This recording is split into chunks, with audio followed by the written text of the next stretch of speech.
Hello to all, कैसे हैं आप सभी। उम्मीद करती हूँ आप सभी अच्छे से होंगे और अपनी बीपीएससी की तैयारी कर रहे होंगे। एग्ज़ाम नज़दीक है और मुझे मालूम है कि आप लोगों को लग रहा होगा कि कैसा एग्ज़ाम होने वाला है। तो निश्चिंत रहिए, आप लोगों का एग्ज़ाम अच्छा रहेगा क्योंकि आप लोग लगातार जो है अपनी तैयारी कर रहे हैं। और मैं यहाँ पे शाइस्ता आप सभी का हार्दिक स्वागत करती हूँ नची टेक गुरुकुलम के इस प्लेटफॉर्म पर। आप लोगों का मॉडर्न इंडिया का बस लास्ट जो है राष्ट्रीय आंदोलन से जो है आज आपकी ये क्लास है, इसके बाद एक और क्लास होगी, उसके बाद आपका नेशनल मूवमेंट खत्म हो जाएगा।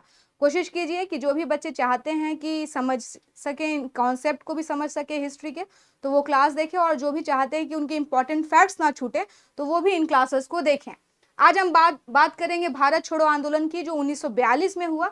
पिछली क्लास जो हमारी थी वो भारत छोड़ो आंदोलन का कुछ पार्ट हमने वहां पर किया था, लेकिन मैंने बताया था कि जो नेक्स्ट क्लास होगी उसमें हम लोग भारत छोड़ो आंदोलन के बारे में पढ़ेंगे। तो आप लोग एक कोशिश कीजिए कि शुरू से लेकर आखिरी तक इस पूरे वीडियो को देखें, ताकि आपका जो है ये समझ भी हो जाए और आपकी फैक्ट्स भी मजबूत हो जाए। आज आपकी इस क्लास में हम कोशिश करेंगे कि हम मैक्सिमम चीजें कवर कर सकें, जैसे कि भारत छोड़ो आंदोलन हो गया आपका,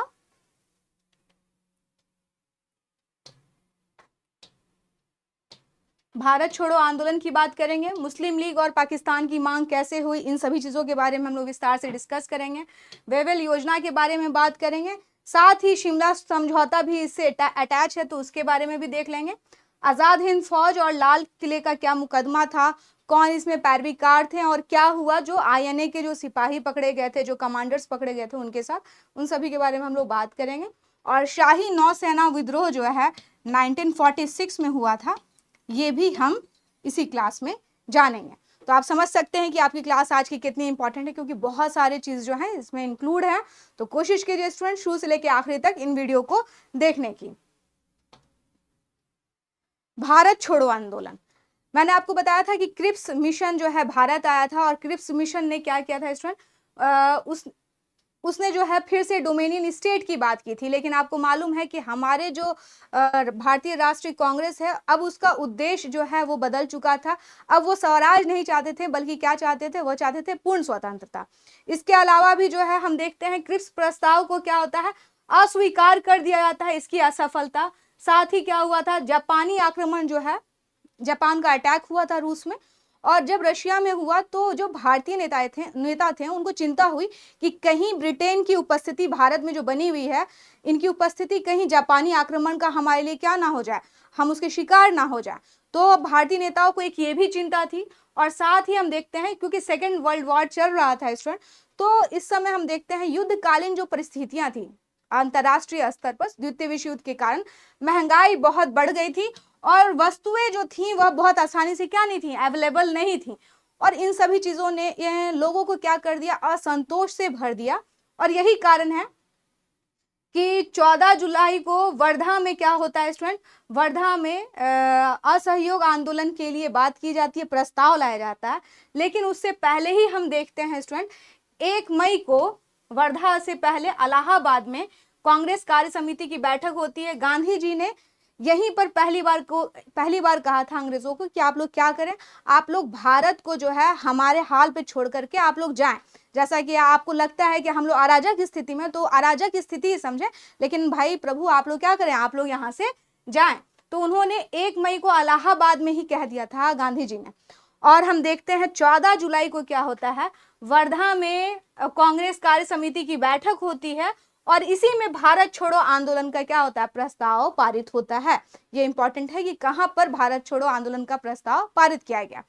और वर्धा में आयोजित कार्य समिति की बैठक में जो प्रस्ताव आया था, तो गांधी जी ने बड़ा स्ट्रांगली कहा था कि देखिए, अगर आप मेरे प्रस्ताव को नहीं मानेंगे तो मैं इस देश की मिट्टी से, देश की बालू से जो कांग्रेस है उससे भी बड़ी संस्था जो है खड़ा करके दिखा दूंगा, और हम भारत छोड़ो आंदोलन तो करेंगे।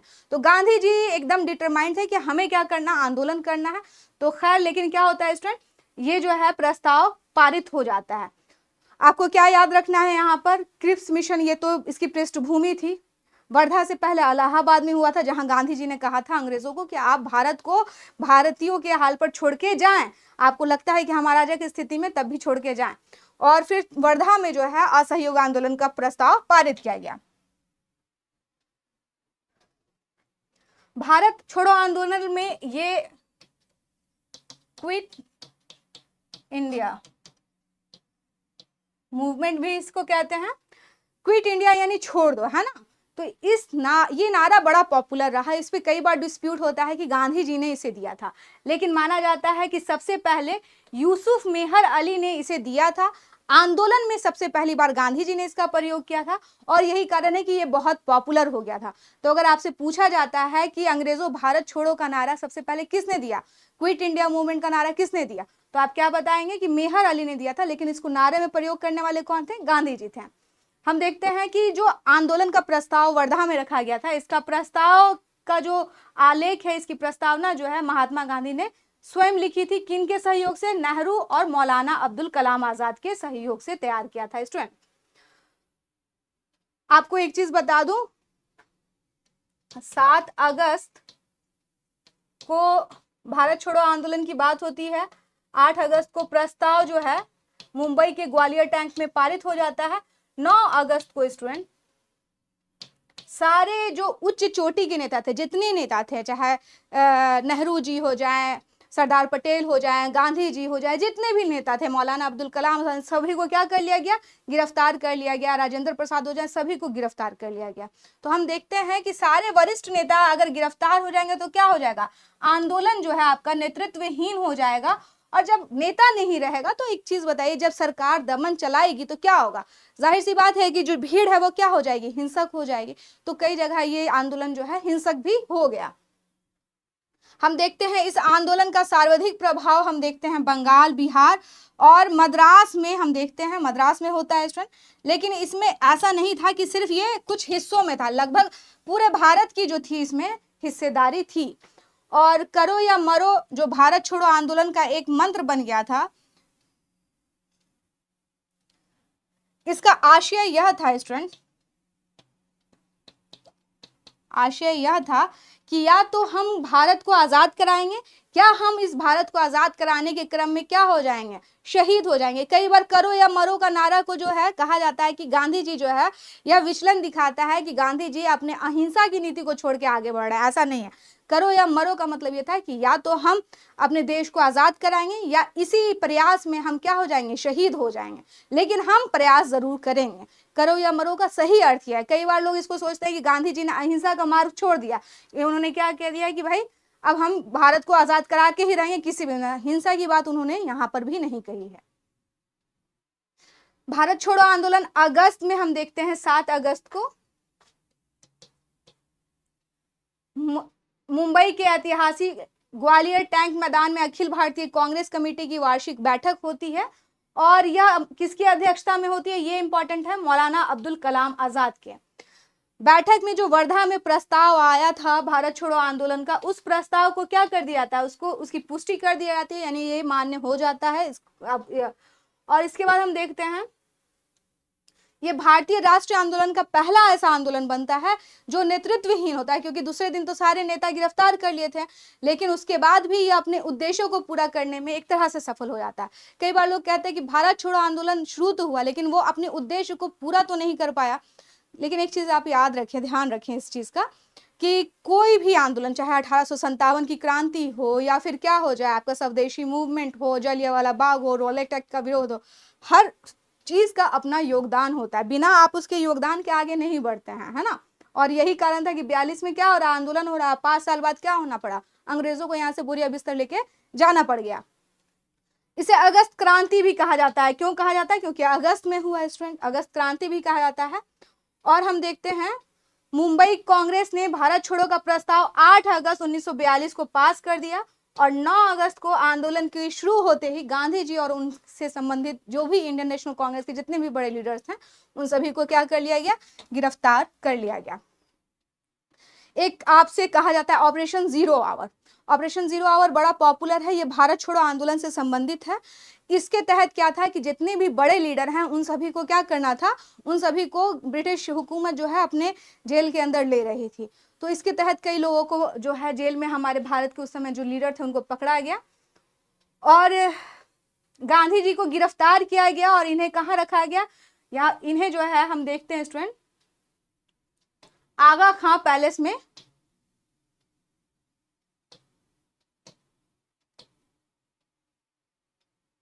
गांधी जी को गिरफ्तार कर कस्तूरबा गांधी और सरोजनी नायडू के साथ आगा खां पैलेस में रखा गया।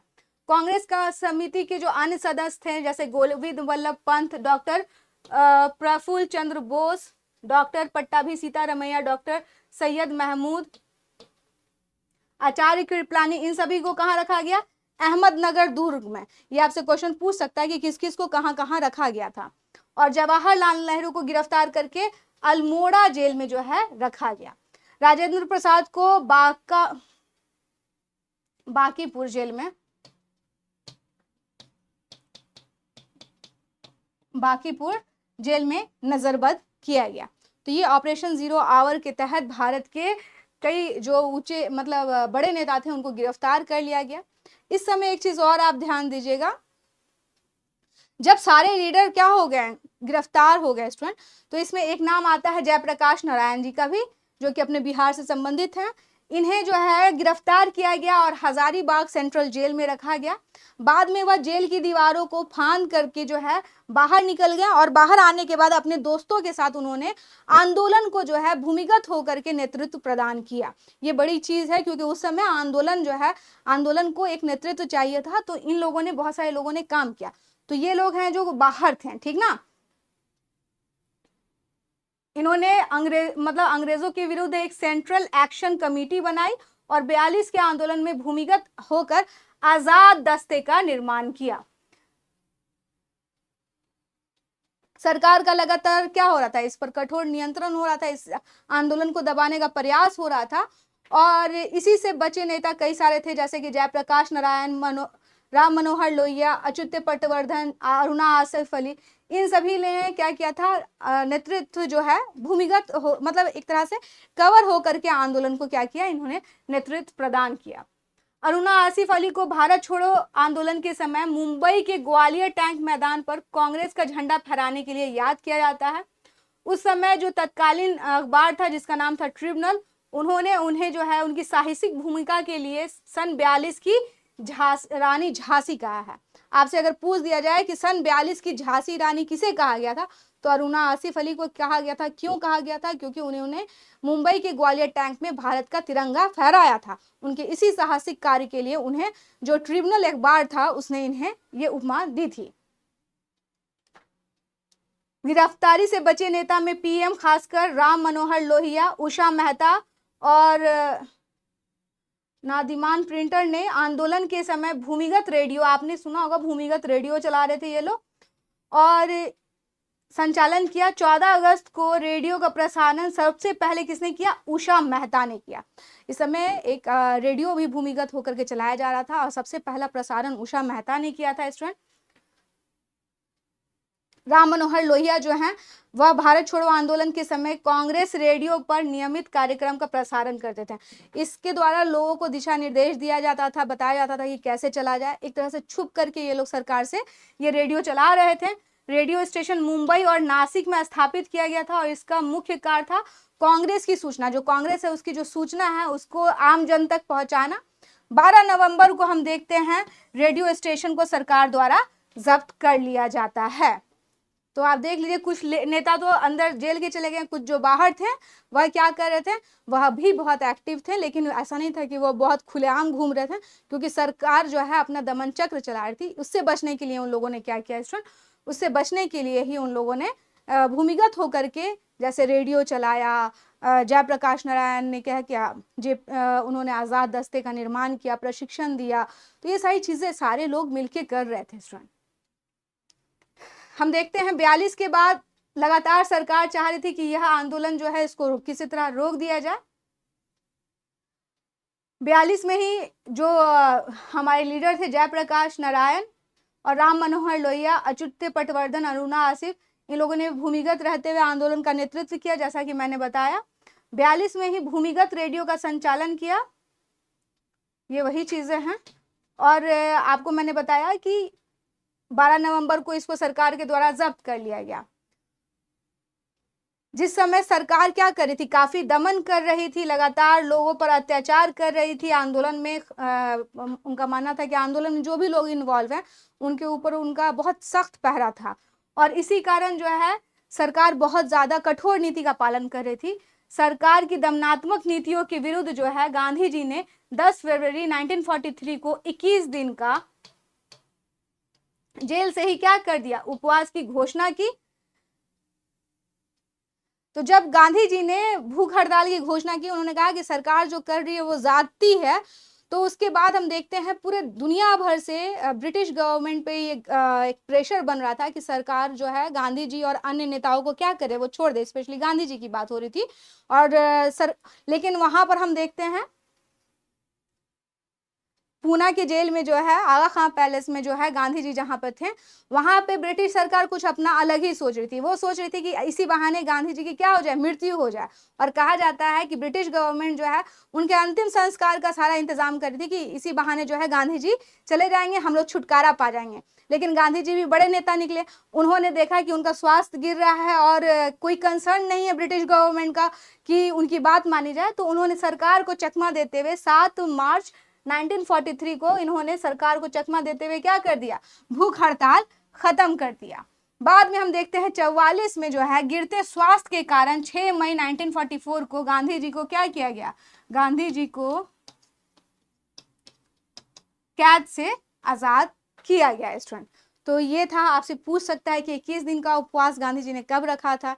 एक बार उन्होंने, आपको मैंने यरवदा जेल का भी बताया था, पूना पैक्ट के टाइम पे, उस समय भी उन्होंने उपवास रखा था, है ना।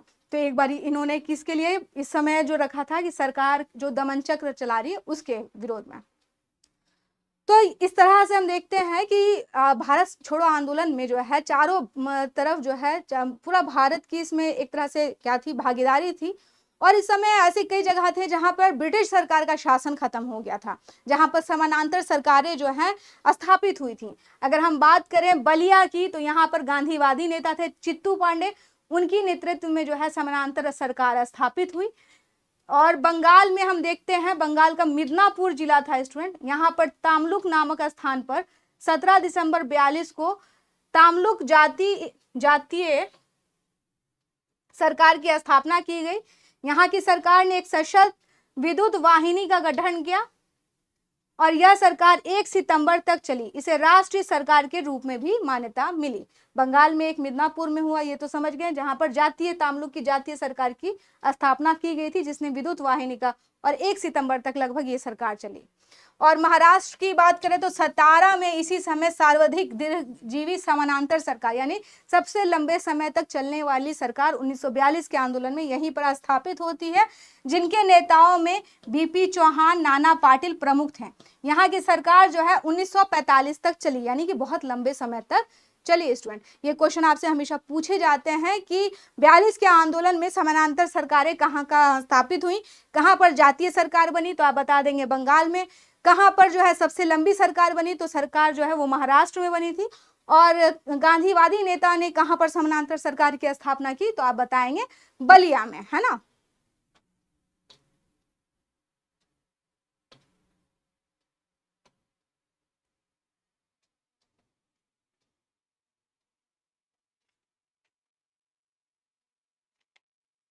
अब हम देखते हैं ये समानांतर सरकारें तो स्थापित हुई थी। अगर हम बात करें भारत छोड़ो आंदोलन की, तो यह अन्य जितने भी आंदोलन हुए थे उसमें एक यह स्वस्फूर्त था, यानी कि खुद ही अपने आप में चलने वाला आंदोलन था, जिसमें बड़े नेता की उपस्थिति आपको नहीं दिखेगी। लेकिन फिर भी इसमें स्टूडेंट, नौजवानों, महिलाओं, पूरे देश की इसमें भागीदारी थी स्टूडेंट। और मैंने आपको कहा कि सरकार ने भले ही इस आंदोलन को कुचल दिया बर्बरतापूर्वक, लेकिन जैसे कि आपको बताया कि जैसे 1857 की क्रांति का अपना योगदान है, रॉलेट एक्ट, साइमन कमीशन के विरुद्ध में किए गए आंदोलन का अपना योगदान है, भारत असहयोग आंदोलन, सविनय अवज्ञा आंदोलन, उसी तरह इस आंदोलन का भी बहुत अपना योगदान रहता है। सरकार को एक चीज़ समझ में आ गई थी कि बहुत दिन तक उनकी सरकारें यहाँ चलने वाली नहीं है। इसका परिणाम होता है कि 1947 में इन्हें जाना पड़ता है स्टूडेंट। इस आंदोलन के समय एक चीज और बता दूं, सरकार ने दमनात्मक प्रक्रिया में कोई भी कमी नहीं छोड़ी थी। इस समय तो लोगों पर, जो आंदोलनकारी थे, उन पर हवाई हमले तक किए गए थे। 1942 में लिनलिथगो जिस टाइम पे वायसराय थे। भारत छोड़ो आंदोलन की बात करें तो मुस्लिम लीग ने इस आंदोलन का विरोध किया था। उनको विश्वास था कि अगर यहाँ से अंग्रेज चले जाएंगे तो फिर जो है वह क्या पड़ जाएंगे, यहाँ पर बहुसंख्यक रह जाएंगे और उनकी बात को माना नहीं जाएगा। इसी तरह इसीलिए जो है उन्होंने भी यहाँ पे हम देखते हैं 23 मार्च 1943 को उन्होंने क्या मनाया स्टूडेंट, उन्होंने जो है पाकिस्तान दिवस मनाने का आह्वान किया। कई लोगों ने इस समय जो है, क्योंकि इस समय मैंने आपको बताया कि हिंसा की कई वारदातें हुई, क्योंकि लोगों के हाथ में क्या हो गया था, ये आंदोलन चला गया था। तो आपके नेता थे तेज बहादुर सप्रू, उन्होंने इसको क्रिटिसाइज किया कि इस तरह से हिंसा नहीं होनी चाहिए और ये असामाजिक उन्होंने माना था। उसी तरह भीमराव अंबेडकर ने कहा था कि कानून व्यवस्था को कमजोर करना जो है क्या है, वह एक पागलपना है, जबकि दुश्मन देश जो है हमारी सीमा पर है। दुश्मन देश कौन है?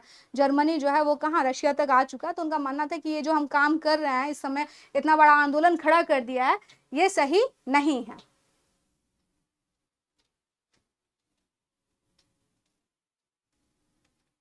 अब हम बात करते हैं मुस्लिम लीग और पाकिस्तान की मांग के बारे में। मैं चाहूँ तो सीधे 1943 पे आ सकती हूँ कि उन्होंने जब पाकिस्तान दिवस मनाया, लेकिन आपको कुछ चीजें और बतानी है। मुसलमानों के लिए पृथक देश की पहली बार अगर हम बात करें कि मुसलमान देश की सबसे पहले किसी ने अभिव्यक्ति की थी, तो एक बहुत बड़े शायर थे, उनका नाम था इकबाल साहब, ठीक ना। इनका नाम क्या था स्टूडेंट?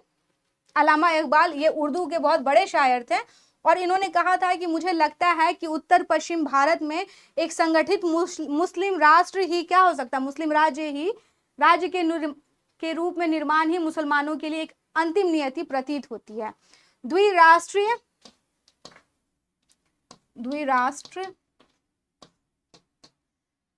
सिद्धांत का जिक्र करते हुए इकबाल ने कहा था कि अगर हम इस तरह से बनाते हैं, क्योंकि वो क्या कह रहे हैं, उत्तर पश्चिम भारत कह रहे हैं ना, तो इन्होंने कहा था इसमें सिंध, बलूचिस्तान, पंजाब, अफगान को मिलाकर के हम लोग क्या कर सकते हैं, नया राष्ट्र सरहदे सूबा बना सकते हैं।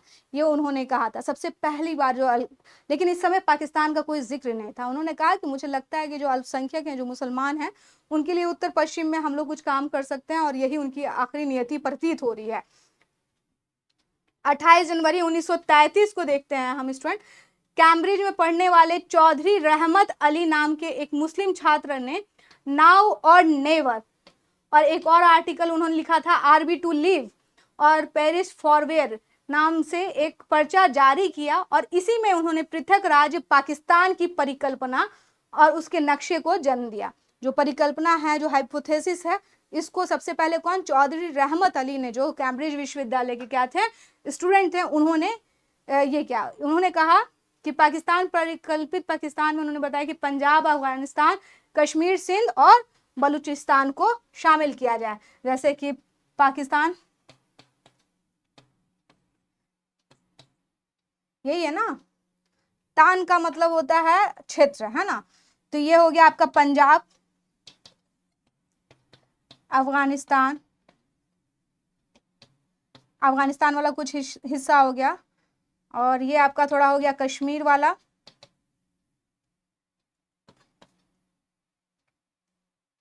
और आई से क्या था, और एस से हो गया आपका सिंध। तो इन्होंने कहा था कि इस तरह से हम जो है पाकिस्तान की परिकल्पना इन्होंने प्रस्तुत की थी। अब हम देखते हैं पृथक पाकिस्तान की मांग को पहली बार आंशिक मान्यता 1942 के जो मैंने क्रिप्स मिशन पढ़ाया था आपको, क्रिप्स मिशन के प्रस्ताव से मिला स्टूडेंट। उसमें यह व्यवस्था थी कि ब्रिटिश भारत का कोई राज्य यदि भारतीय राज्य में शामिल नहीं होना चाहता है, गणराज्य में शामिल नहीं होना चाहता है, तो वह अपना अलग अस्तित्व बनाए रख सकता है या अपनी आजादी बनाए रख सकता है। क्रिप्स मिशन का इसलिए तो कांग्रेस ने भी क्या किया था, विरोध किया था।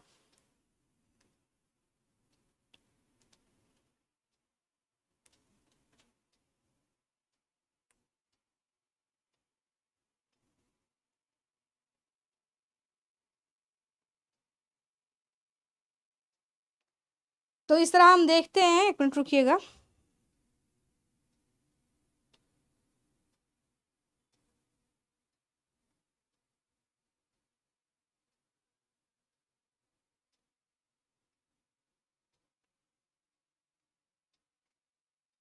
क्रिप्स मिशन में पहली बार इसको आंशिक रूप से मान्यता मिलती है स्टूडेंट।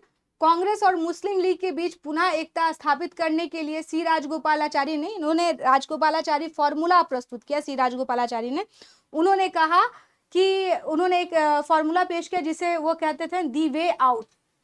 एक पैम्फलेट उन्होंने निकाला, इसमें उन्होंने बताया कि गांधी जी और जिन्ना के इसी के कारण जो है गांधी जी और जिन्ना के मत बहुत लंबी बैठक हुई 4 सितंबर से लेकर 17 सितंबर तक, लेकिन इस बातचीत का कोई हल नहीं निकला। ऐसा क्यों? क्योंकि जिन्ना की जिद थी कि किसी प्रकार के इस प्रस्ताव में यह था कि पहले जो है आप राष्ट्रीय आंदोलन में क्या करें, सहयोग करें, जब अंग्रेज चले जाएंगे तो फिर हम जनमत संग्रह कराएंगे कि लोग क्या चाहते हैं, इसमें यह था। लेकिन जिन्ना इस पे अड़े हुए थे कि नहीं, अंग्रेज के जाने से पहले ही क्या हो जाए, जनमत संग्रह हो जाए। ये मान के चल रहे थे कि भारतीय राष्ट्रीय कांग्रेस ये मान ले कि पाकिस्तान तो बनेगा ही और उनकी पाकिस्तान का निर्माण होगा। इसी कारण यह वार्ता क्या हो गई, असफल हो गई।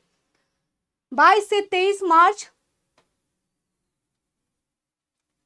1940 को मुस्लिम लीग के लाहौर अधिवेशन में पहली बार जो है स्टूडेंट क्या होता है, पहली बार पृथक पाकिस्तान राज्य के निर्माण का प्रस्ताव पारित किया जाता है। लेकिन इस प्रस्ताव में भी पाकिस्तान के नाम का जिक्र नहीं रहता है।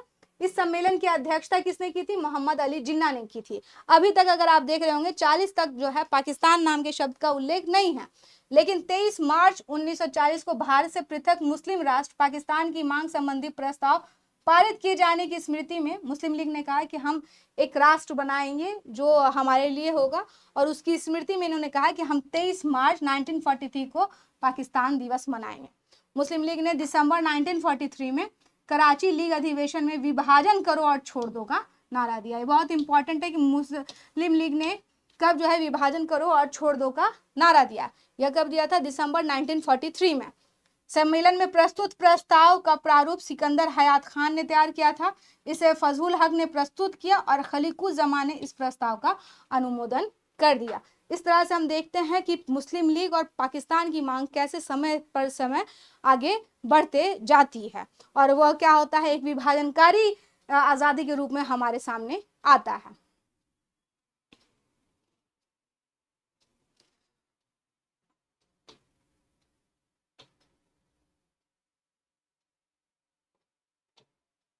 अब हम बात करते हैं वेवल योजना और शिमला सम्मेलन। अक्टूबर 1943 में इनका नाम था लॉर्ड डिस्काउंटवेल। भारत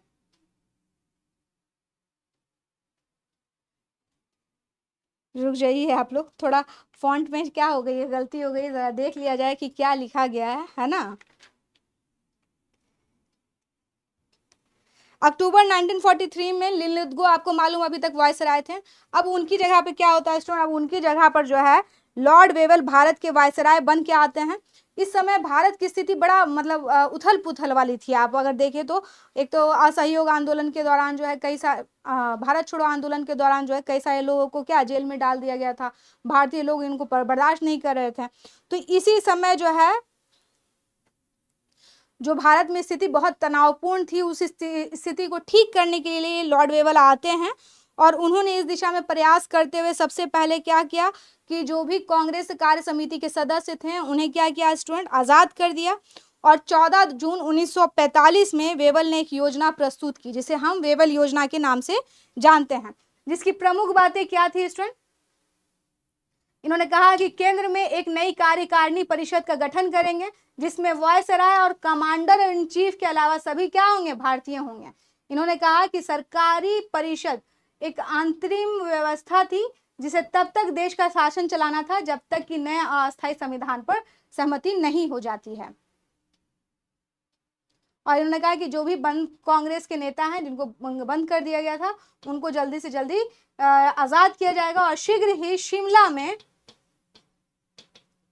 जो मैंने प्रस्ताव रखा है उस पर विचार किया जाएगा। यही था वेवल प्लान।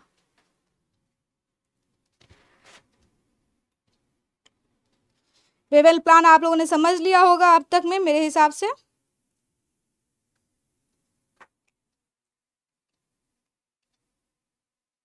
तो ये जब आते हैं तो इन्होंने सबसे पहले क्या किया, वेवल योजना प्रस्तुत की। कहा कि जो भी कांग्रेस के लोग हैं, जो कार्य समिति के लोग अभी तक बंदी हैं, उनको हम लोग रिहा करते हैं। हम लोग शिमला में एक कॉन्फ्रेंस करते हैं।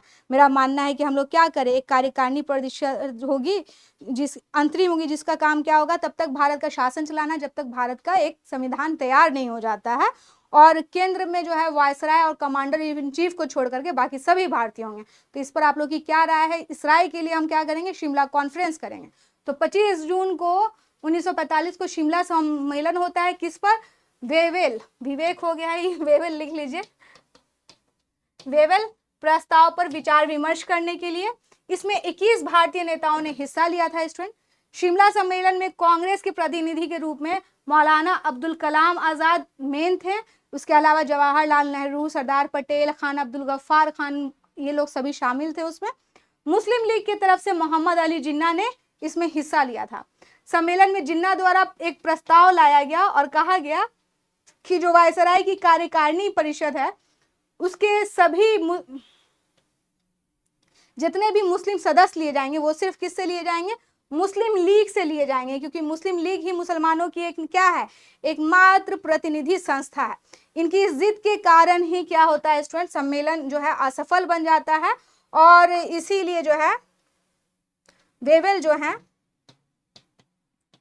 14 जुलाई 1945 को सम्मेलन को असफल घोषित कर देते हैं। यही था वेवेल योजना। वेवेल योजना क्या था? उसके बाद शिमला समझौता होता है। शिमला समझौता में आप बताइए, खान अब्दुल गफ्फार खान, मौलाना अब्दुल कलाम आजाद, संख्यक मुसलमान नेता तो कांग्रेस में भी थे। तो ये क्या कह रहे हैं? नहीं, वायसराय की जो कार्यकारिणी परिषद है उसमें मुसलमान जो होंगे वो सिर्फ हमारी तरफ से लिए जाएंगे, क्योंकि मुस्लिम लीग ही क्या है? उनके एकमात्र संस्था है। तो ऐसा तो था नहीं, तो इसीलिए जो है इसमें हम देखते हैं स्टूडेंट ये जो शिमला समझौता था वह विफल हो जाता है।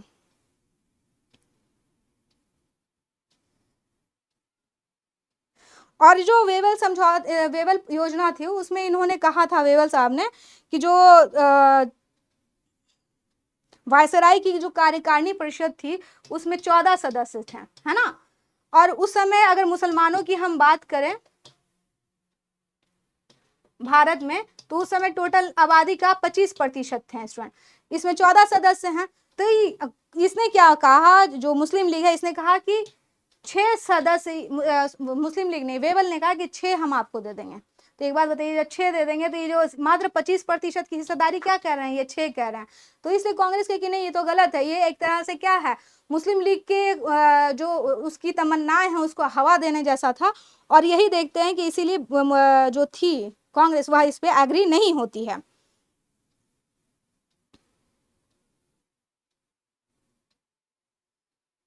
और इस सम्मेलन में वेवेल ने लीग को अधिक संतुष्ट करने की, इस वेवेल योजना में एक बड़ी गलत चीज ये थी कि इसमें मुस्लिम लीग को बहुत संतुष्ट करने की कोशिश की गई थी। इसने जो है उन्हें वीटो शक्ति दे दिया था। किसे? मुस्लिम लीग को। उन्हें उसमें यह था कि किसी भी संवैधानिक प्रस्ताव के विरुद्ध वह जो है अपनी वीटो शक्ति का प्रयोग कर सकते हैं। और ये जो वीटो का अधिकार है जो कि उन्हें शिमला समझौता में मिला था,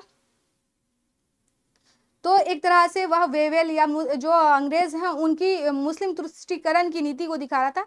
एक्चुअली वो मुसलमानों के भी हित नहीं थे, लेकिन उनको क्या करना था, भारत और इंडिया में अपने भारतीयों में के बीच में क्या करना था, एक फूट डालना था। मुस्लिम लीग थी यहाँ पे उपस्थित, तो उसने उनका काम और आसान कर भी दिया। तो ये सारी चीज़ थी जो आपने आज के क्लास में पढ़ी। मुझे उम्मीद है कि आपको जो है चीज़ें समझ में आई होंगी। अब कल की जो क्लास है उसमें आज़ाद हिंद फौज पर मुकदमा और शाही नौसेना का विद्रोह जो है, ये सब चीज़ें हम लोग करेंगे। आप कोशिश कीजिए स्टूडेंट क्लास में रहने की। क्लास कैसी लग रही है आपको मुझे ज़रूर बताएं। नेक्स्ट क्लास में हम लोग फिर मिलेंगे, तब तक अपना ख्याल रखें और क्लास को लाइक कीजिए, अपनों के बीच में शेयर कीजिए और चैनल को क्या करेंगे, सब्सक्राइब करेंगे। सब्सक्राइब करेंगे तभी तो हम लोग को भी समझ में आएगा कि आप तक चीज़ें जा रही हैं। तो अपना ख्याल रखिए, मिलते हैं बहुत जल्द। धन्यवाद।